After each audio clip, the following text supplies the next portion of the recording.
pessoal, sejam bem-vindos a mais uma palestra do Jaleco Med Summit. Eu sou o Rodrigo Junqueira, sou diretor de conteúdo aqui do Jaleco e hoje eu vou mediar uma palestra em que a gente vai falar sobre meditação na medicina. A convidada de hoje é a doutora Regina Chamon, ela é hematologista, tem o perfil doutora Sangue Bom e ela fala sobre assuntos sobre o estresse. Tem também um podcast que se chama Desestresse no Spotify.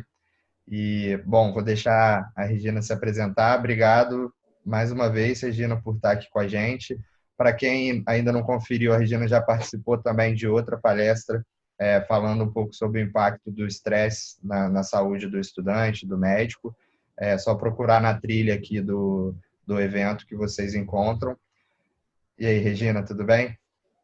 Oi, Rodrigo. Obrigada mais uma vez pelo convite de estar aqui com vocês falando sobre esse tema, que é um tema que eu amo, né? Então, se deixar, eu falo sobre ele sem parar. Vou tentar me conter aqui para não me empolgar demais.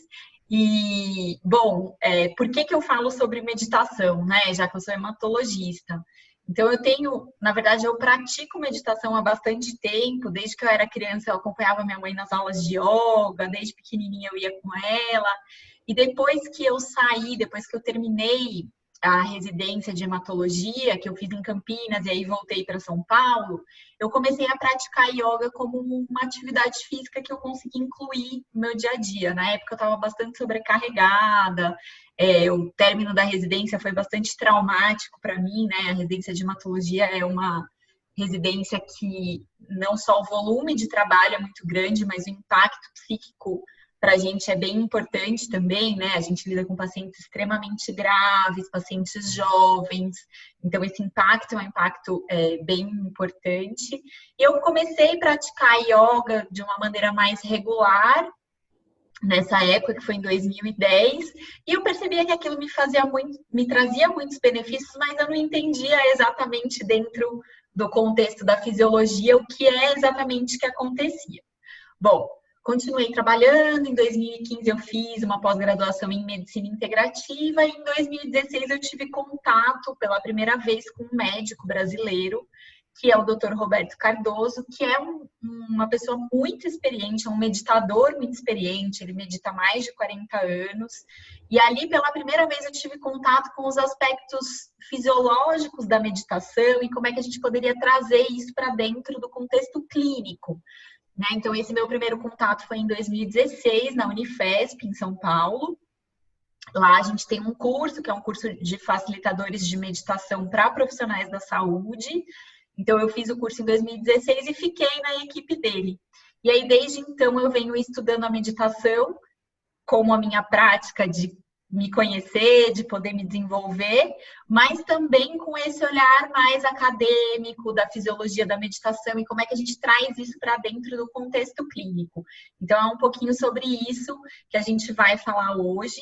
Para quem não assistiu a aula sobre estresse, é bem importante voltar e assistir a aula, porque muito do que a gente vai falar aqui está bem explicadinho lá na aula, onde a gente fala sobre a resposta de estresse, resposta de relaxamento, né? E a meditação não é a única, mas é uma das maneiras da gente gerenciar esse estresse crônico que a gente tem vivido aí nesses tempos modernos, principalmente nós profissionais da saúde. Então, como o Rodrigo falou, tá aqui na trilha, é só voltar e puxar.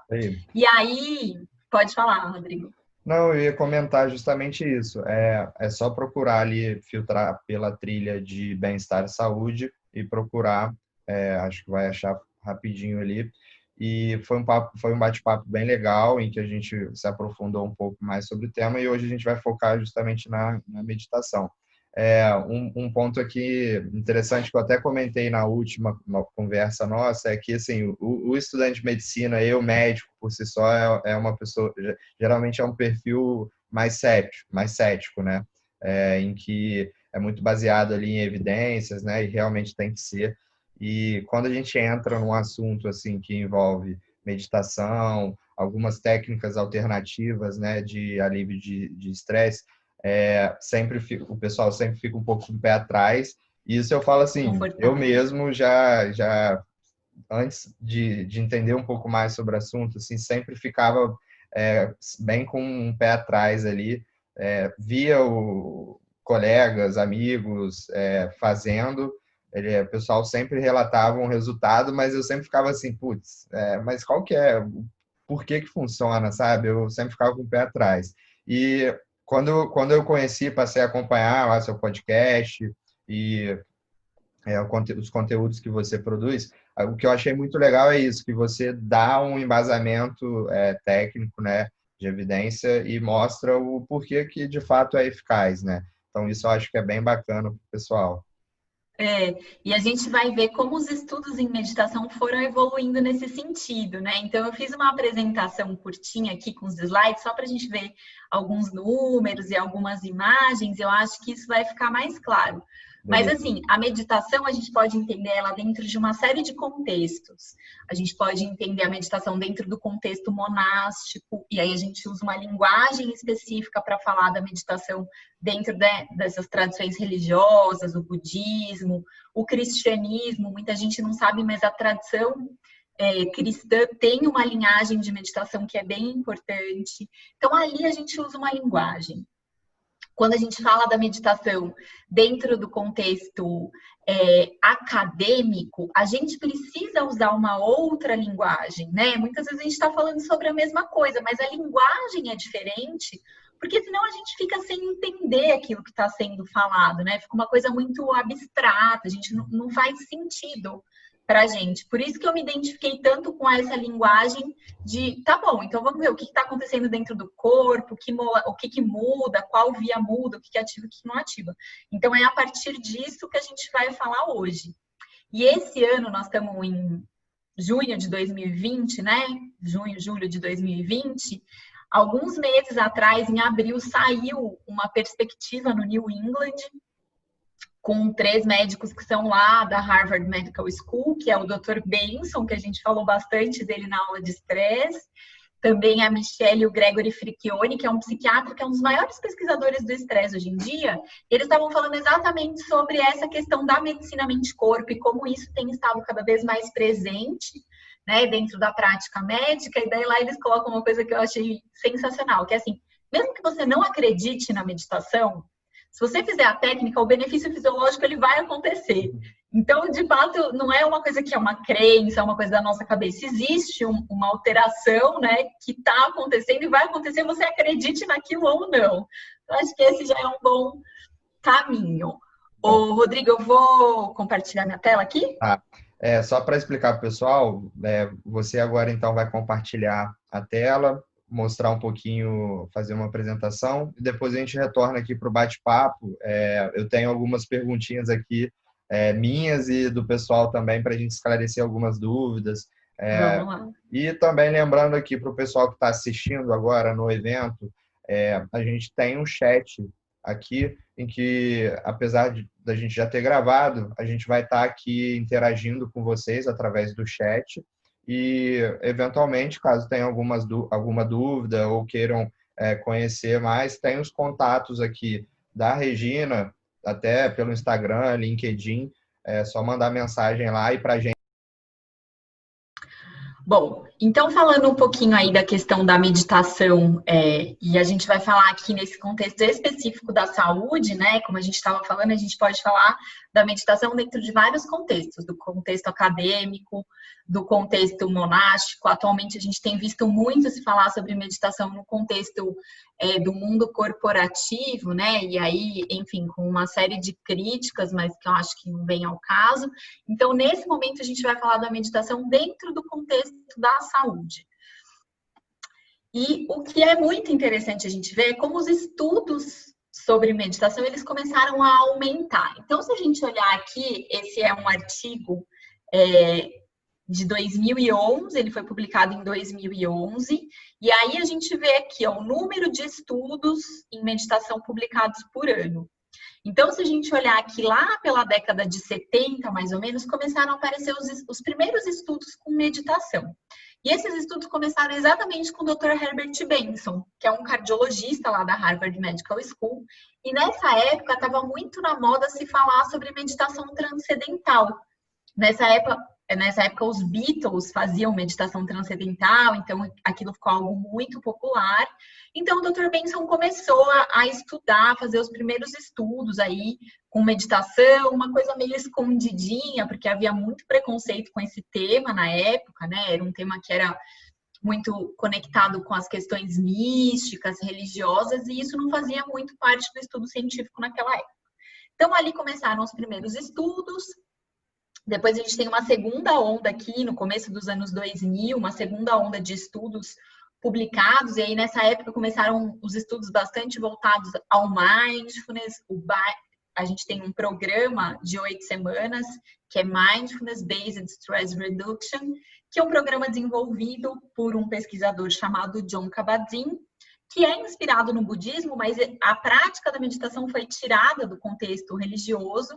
Ele criou um protocolo de 8 semanas, e aí, como protocolo, era possível estudar, replicar, fazer grupos comparativos. Então, a gente vê um maior número de estudos de meditação nessa época. E aqui, no final aqui da nossa linha, lá por 2011, a gente já vê que já eram publicados cerca aí de 450 artigos por ano com o termo meditação. E nessa época a gente já tinha mais acesso aos estudos de imagem, né?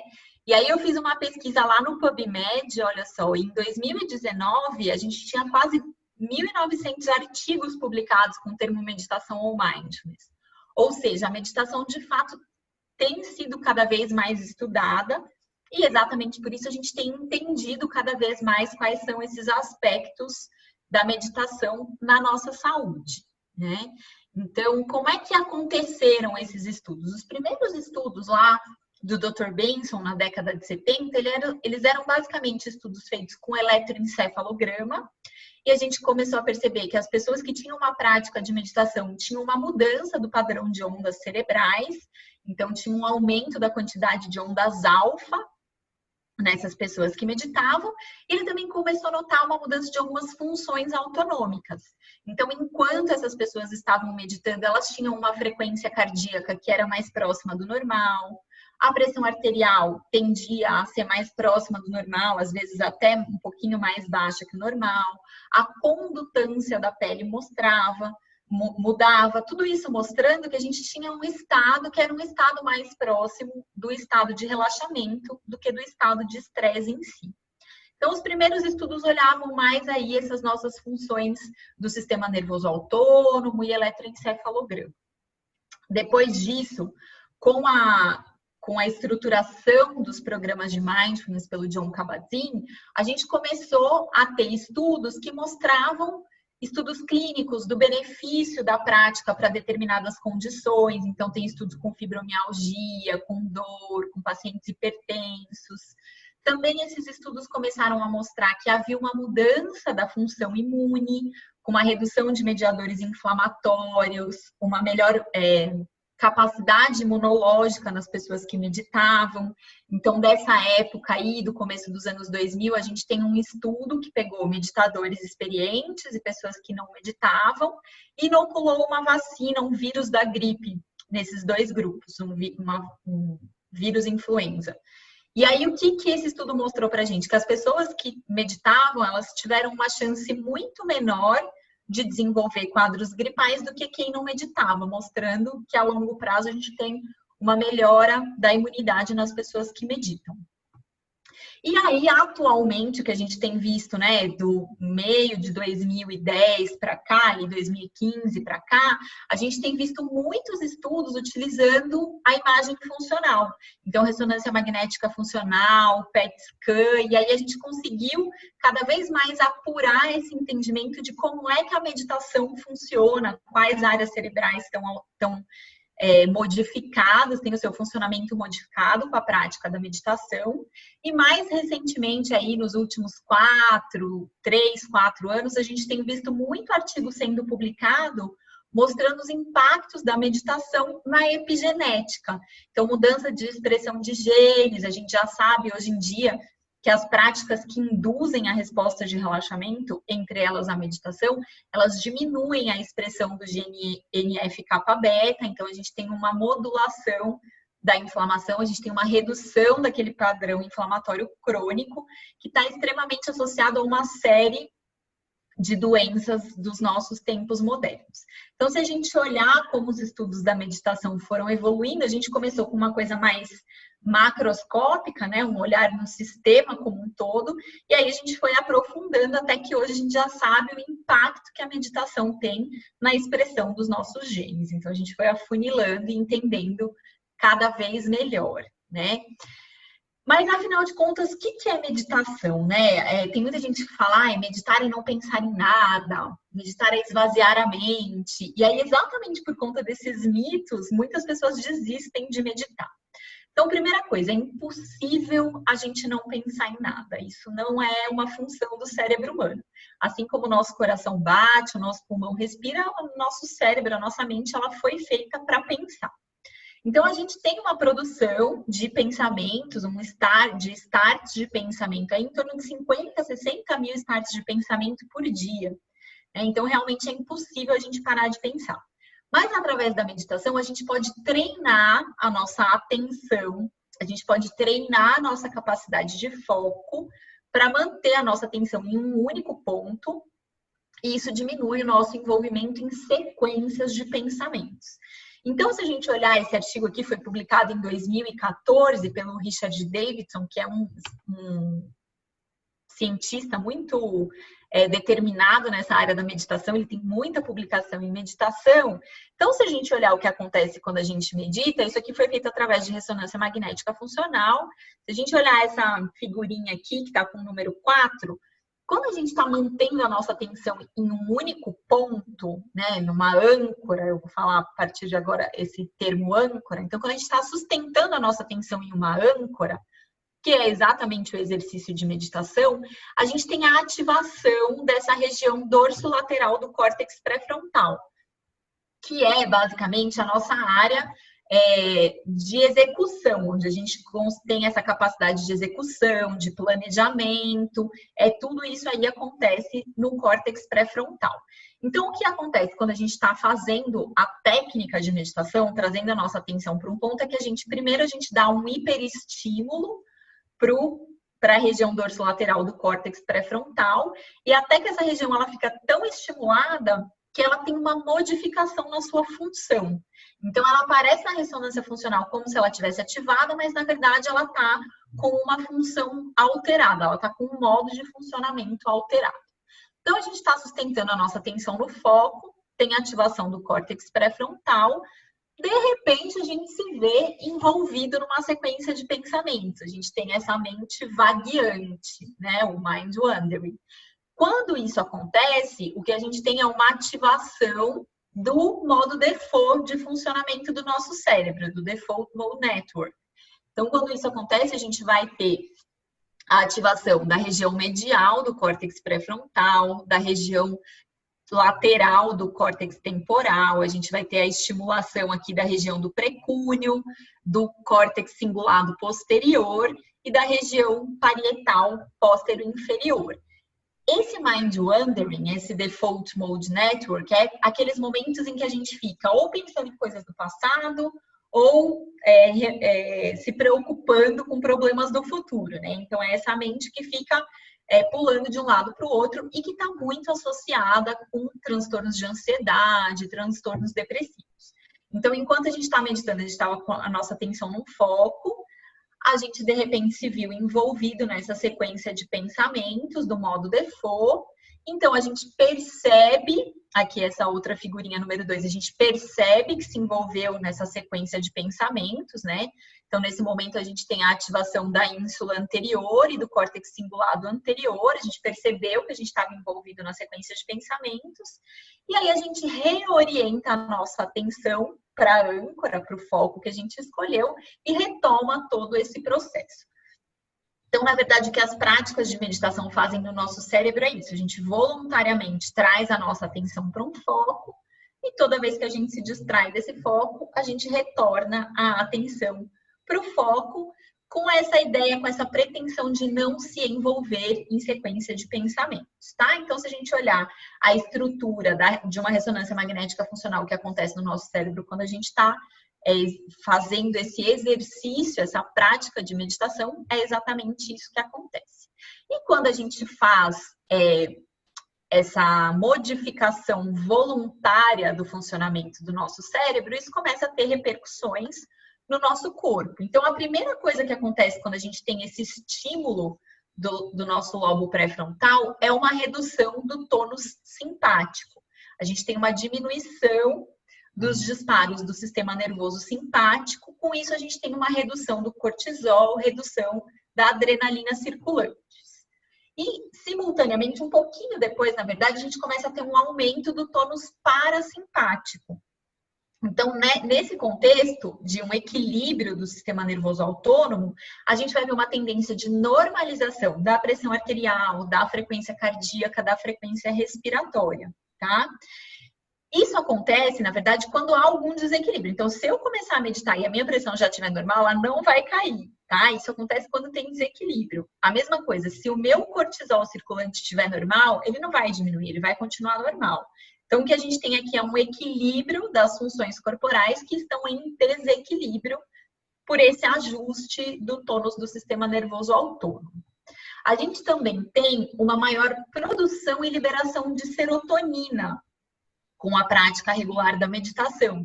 E com isso a gente vai ver uma melhora no humor, uma redução dos quadros de ansiedade, né? E a gente também tem uma maior produção e liberação da melatonina. Com isso, a gente tem uma melhora da qualidade do sono. A melatonina também está envolvida em algumas vias da dor, então a gente tem a gente consegue um melhor controle dos quadros dolorosos crônicos por esse efeito de liberação de serotonina e melatonina, essa regulação que a meditação promove.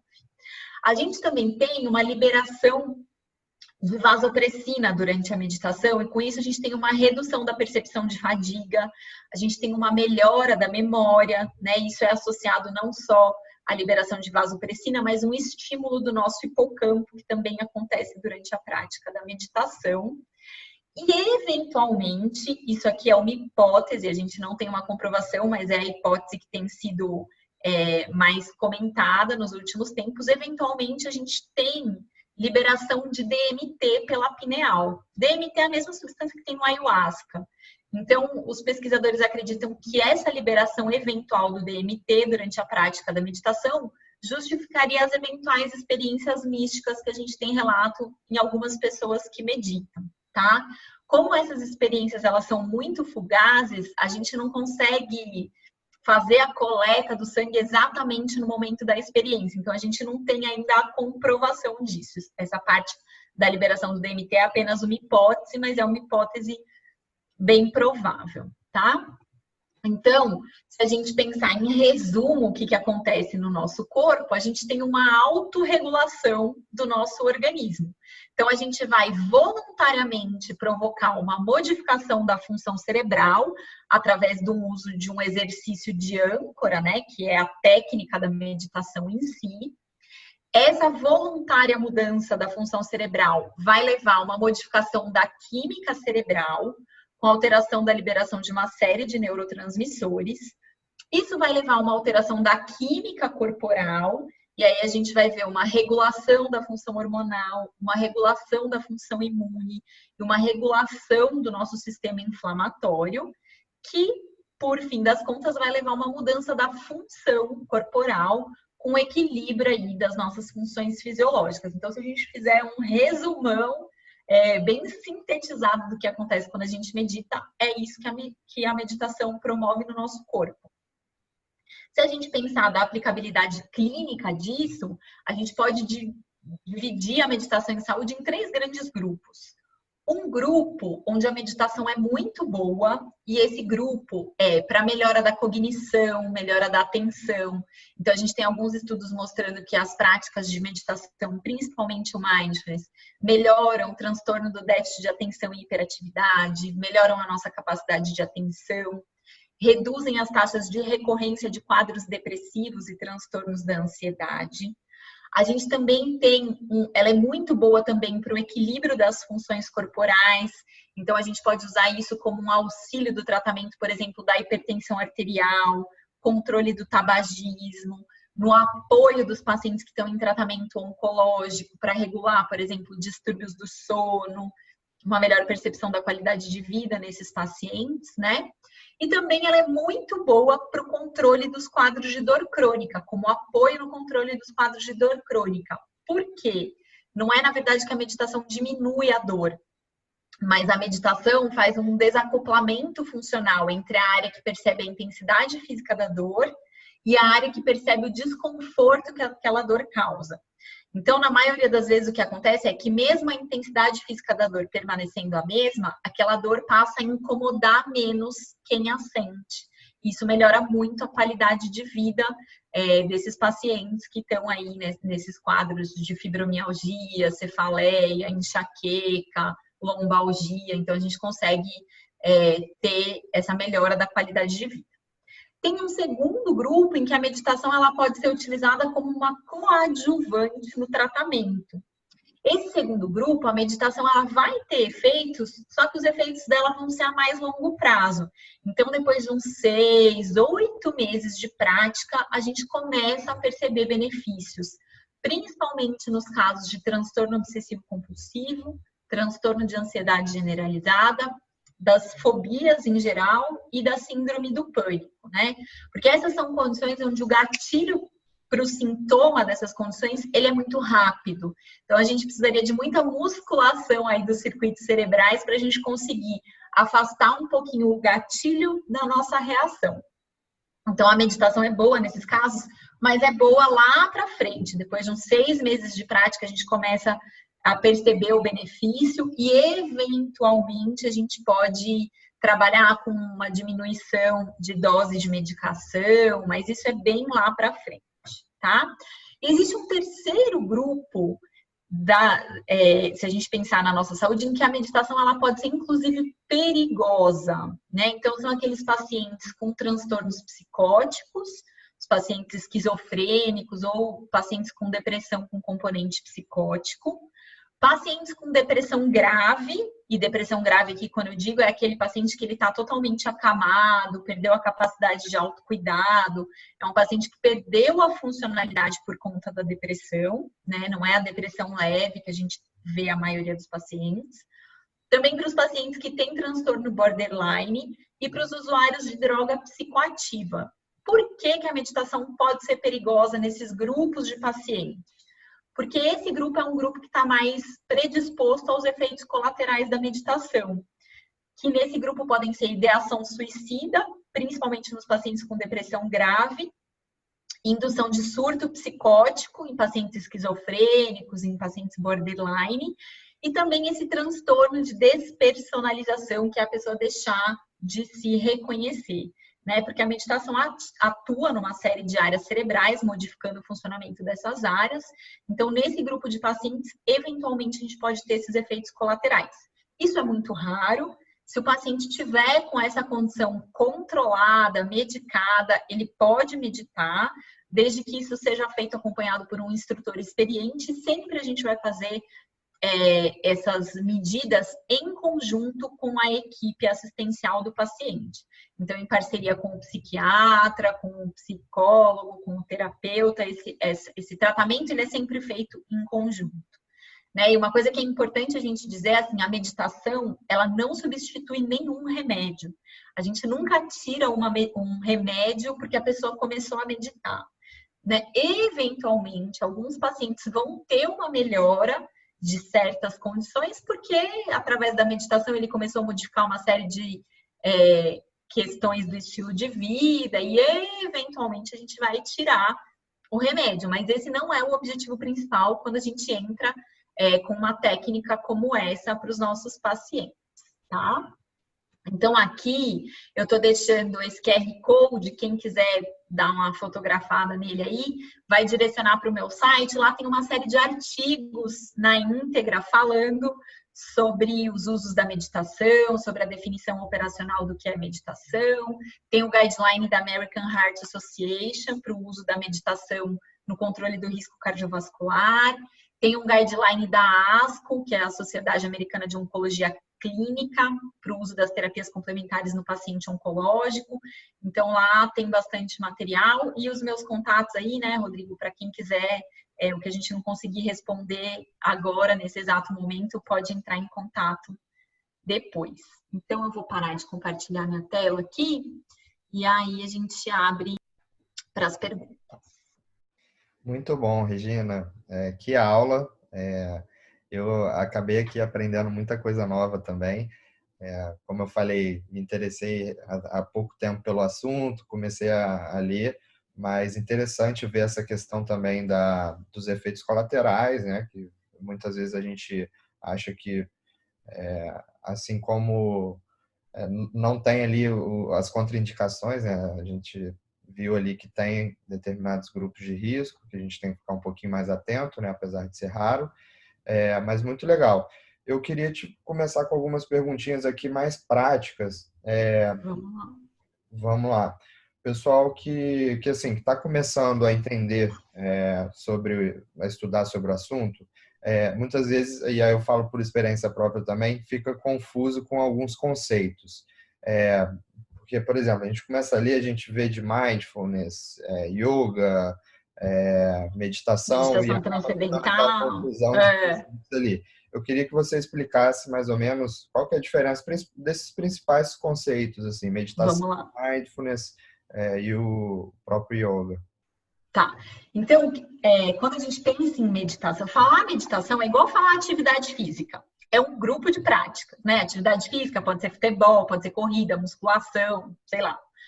Meditação também é um conjunto de práticas. O que existe em comum dentro desse conjunto de práticas? São práticas que em algum momento elas levam a um relaxamento muscular, em algum momento elas levam ao que a gente chama de relaxamento psicofísico, né? Então a gente tem um relaxamento não só do corpo, mas entre aspas da nossa lógica, do nosso funcionamento lógico. Elas todas têm que ter uma técnica específica, que é como se fosse uma receitinha de bolo. Então, não é que você vai sentar ali no cantinho, fechar o olho e alguma coisa vai acontecer. Não, existe uma técnica para que se faça isso. E dentro dessa técnica, a gente sempre vai ter um componente que é a âncora, que é esse ponto para onde a gente traz a nossa atenção. E um outro componente que é a atitude como a gente faz isso, que é uma atitude da gente pretender não se envolver nas sequências de pensamentos. Então, não criticar, não analisar, não julgar nada do que venha na nossa mente. O que muda de uma técnica de meditação para outra? É exatamente essa âncora, esse ponto para onde a gente traz a nossa atenção. Então, por exemplo, a meditação transcendental, a âncora é um som, um mantra, né? Um som que tem um significado, um mantra. Dentro do mindfulness, a gente tem alguns tipos de meditação. A gente tem algumas práticas em que o ponto para onde você traz a sua atenção é o corpo. Tem outras práticas que o ponto para onde você traz a sua atenção é a respiração. Tem outras práticas que o ponto para onde você traz a sua atenção é permanecer no agora. É o momento presente. Então, essas são práticas mais avançadas, que a gente precisa de um treino para conseguir executar, né? E se a gente pensar dentro da filosofia da yoga, por exemplo, no yoga a gente tem alguns passos que nos preparam para a prática da meditação. Então, a gente tem as posturas físicas, que são os asanas, que tem a intenção de que o nosso corpo se fortaleça para a gente conseguir ficar sentado em postura de meditação. A gente tem as práticas respiratórias, que são os pranayamas, que nos preparam para sair da agitação mental. E a gente tem lá no fim as práticas da meditação, que a âncora é bem parecido com a do mindfulness, é a gente permanecer no presente sem julgar os pensamentos que vêm na nossa mente, né? E o mindfulness, que a gente tem ouvido tanto falar, na verdade, quando a gente ouve muito falar do mindfulness, o mindfulness, na verdade, é um programa de 8 semanas, tá? Dentro dessas 8 semanas, em cada semana, a gente trabalha aspectos da nossa atenção, então, que a gente chama de atenção plena, né? A gente vai trabalhando diferentes aspectos da atenção. E no final desse programa, a gente tem a meditação mindfulness, que é isso que o nosso foco de atenção, a nossa âncora, é permanecer no momento presente sem julgar os pensamentos que aparecem na nossa mente. Só que o que é legal a gente falar, Rodrigo? Que assim como a atividade física, a gente precisa de um preparo, a gente começa de um jeito e vai se fortalecendo e vai criando habilidade dentro daquela prática, a mesma coisa acontece na meditação. A gente tem circuitos neuronais que são ativados e que a gente precisa fortalecer essa circuitaria para conseguir evoluir na prática. Então, muitas vezes o que acontece é que a gente tenta começar com uma técnica muito mais avançada, com uma âncora mais sutil, e a gente se frustra, porque a gente não consegue, né? Então, a sugestão lá do nosso grupo da Unifesp, do Dr. Roberto Cardoso, é a gente começar com práticas mais objetivas, com âncoras que é bem fácil você perceber a hora que você está e a hora que você não está, e conforme você vai fortalecendo essa circuitaria neuronal, você vai evoluindo na prática, né? Então, a gente costuma começar lá no nosso grupo com uma contagem da respiração. Então, sim, não sei se deu para ficar claro, mas o conceito geral é mais ou menos esse. Acho que ficou bem claro. Bom, e agora que esses conceitos estão mais bem explicados, para o pessoal que está assistindo aí, porventura vai ter alguém ali que vai se interessar e vai querer começar a praticar. Para essa pessoa que está iniciando ali, o que você recomenda? Assim? Você recomenda ir se informar e começar por conta própria, ou procurar um instrutor, ou então baixar um aplicativo? Tem vários aplicativos agora, né, que fornecem ali uma orientação. Qual que é o caminho aí que vocês orientam? Olha, Rodrigo, eu acho que uma coisa muito pessoal, assim como a atividade física, e às vezes a gente precisa testar algumas técnicas para ver qual que a gente gosta, né? O que se encaixa ali com a gente. Então, uma sugestão que eu dou para quem tem interesse é um livro chamado Medicina e Meditação, Um Médico Ensina a Meditar, que é o livro desse médico brasileiro, Roberto Cardoso. Lá ele explica de uma maneira bem acessível a meditação e no final ele ensina algumas técnicas. Então, esse é um livro legal para quem é da área da saúde, eu gosto bastante. Outra coisa a gente pode usar os aplicativos, só com o cuidado que dentro dos aplicativos, muitas vezes a gente tem muitas práticas que são só práticas de relaxamento, né? Então, tem muitos áudios que têm a intenção só de relaxar, que não intencionam esse treino da atenção, então ficar de olho nisso. Tem um aplicativo que eu gosto muito, que é o Lojong. É um aplicativo brasileiro que tem vídeos, animações bem interessantes lá. Tem uma série de práticas muito legais.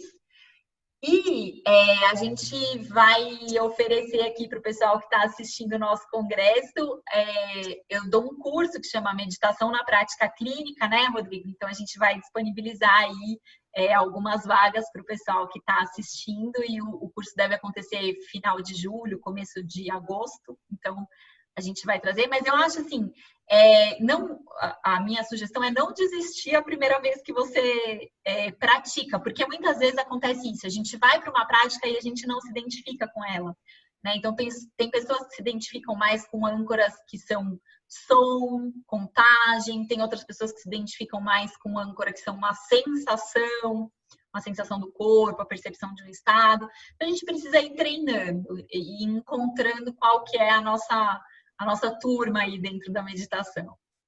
Legal. Muito, muito legal essa iniciativa. Eu acho que o curso vai ser bem bacana. A gente vai sortear, né, para os nossos inscritos, e a gente vai entrar em contato com quem ganhar e oferecendo esse curso. Acho que vai ser bem legal. E, bom, seguindo aqui com as nossas dúvidas, o aplicativo, o Lojong, eu até conheço também, acho bem bacana, é um bom para quem está começando ali. E eu achei muito legal do aplicativo justamente isso, eles começam e vão por fases, né? Você vai progredindo aos poucos, não é aquela coisa que você chega já num estágio mais avançado logo de cara, né? Acho que é por isso que você falou. Acho que o paralelo com a prática de uma atividade física é bem isso mesmo, né? Você pode começar por conta própria, mas você tem que ter uma orientação ali, seja de um instrutor, de um aplicativo, ou você mesmo se informando, né?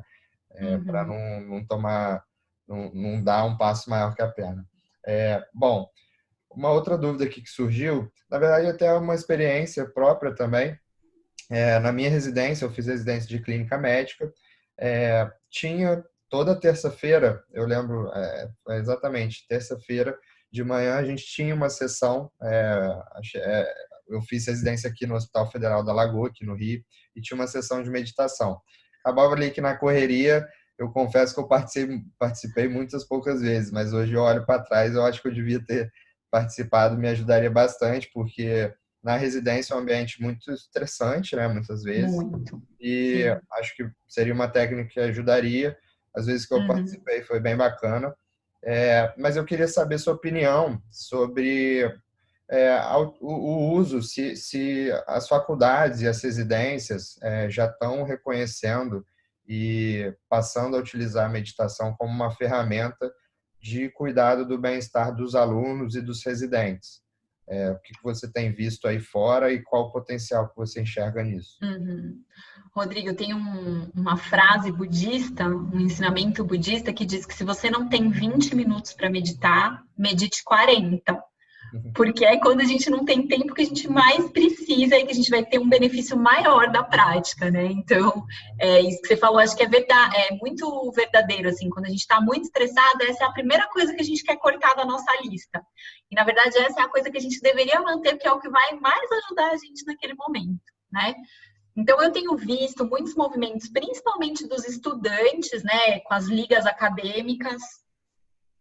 Eu tenho visto várias ligas de medicina integrativa em várias faculdades, e esses alunos acho que têm trazido isso para a discussão. O que eu tenho visto é que isso tem entrado nas universidades muito através das ligas acadêmicas, né? E a gente já vê uma série de faculdades, universidades que têm algum programa no modelo da sua residência. Então, na Unifesp, a gente tem uma série de grupos que são abertos para todos os acadêmicos, para todos os colaboradores. É um movimento que vem crescendo aí, lentamente, mas que já tem ganhado espaço em todas as universidades, mesmo que não seja algo curricular.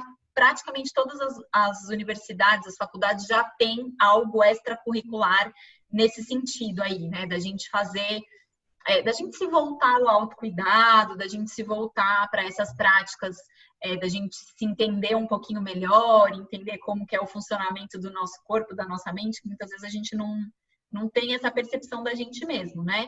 Então, esse é um movimento que está crescendo, acho que ainda tem muito para crescer. E, assim, apesar de eu gostar muito da meditação, eu ser uma entusiasta dessa prática, ela não é a única prática que ajuda a gente a fazer o gerenciamento do estresse. A gente viu, né, na aula de estresse, que existem uma série de outras práticas que induzem essa resposta de relaxamento.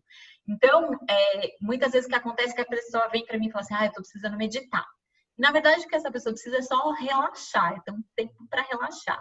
Então, se você não gosta de meditação, provavelmente todo mundo que está assistindo essa aula deve gostar, né? Mas para quem não gosta, existem outras maneiras de fazer esse momento de descompressão, ter esse relaxamento e ter os mesmos benefícios. Então, eu acho que eu tenho visto esse movimento das universidades em proporcionar esses momentos de descompressão, seja através de práticas de meditação ou através de outras práticas, né? Mas isso está crescendo, está ganhando força, sim. Legal. A gente aqui no Jaleco tenta ajudar através da iniciativa que eu também falei um pouquinho lá na outra conversa, né? Que é o Jaleco We Care. Atualmente a gente tem um perfil no Instagram.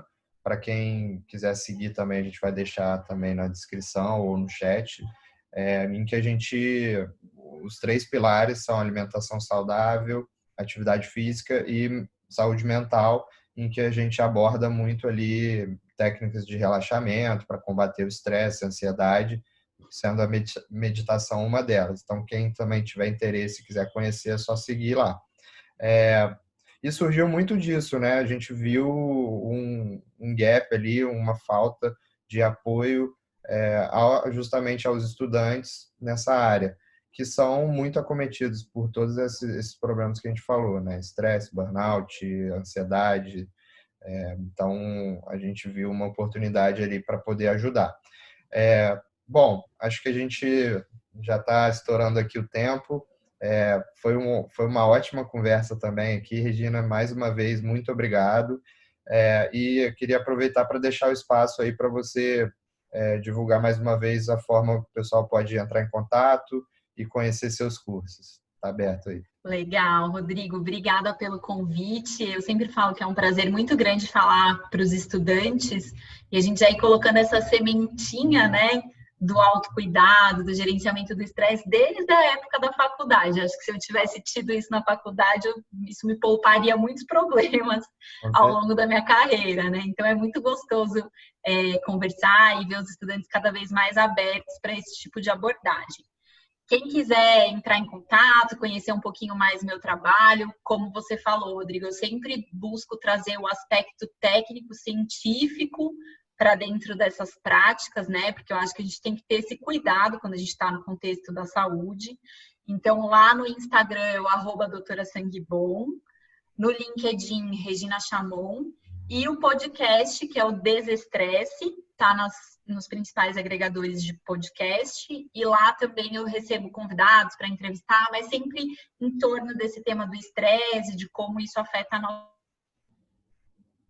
saúde, tá? O code que eu deixei aqui na aula tem o link para o meu site, eu costumo colocar lá artigos que eu acho que sejam relevantes dentro desses temas, tem uma área que é um pouco mais voltada ao profissional da saúde, e tem uma área que é mais num formatinho de blog, que é mais para os pacientes, para quem é mais curioso, mas não quer um aspecto tão técnico. Legal. O sorteio dos cursos, né, que a gente vai fazer lá nas redes sociais. Aí vou só explicar como que vai funcionar a dinâmica. A gente vai fazer um post ao longo do evento, né, essa semana, no Instagram, com o parceiro que está oferecendo, e a gente vai pedir para seguir o Jaleco, seguir o parceiro e comentar, marcar nos comentários, que a gente vai sortear para todo mundo que tiver interesse ali e tiver comentado. E aí, então, fica de olho lá no Instagram, que a gente vai fazer essa ação ainda essa semana, e quem tiver interesse, corre lá. A gente deve sortear tudo, a gente vai deixar esses posts até o final do evento, e aí no dia do evento a gente faz esses sorteios. Tá bom? Muito bom, obrigada, Rodrigo. Beleza, eu que te agradeço. Mais uma vez, obrigado, pessoal. Vamos ficando por aqui e até a próxima.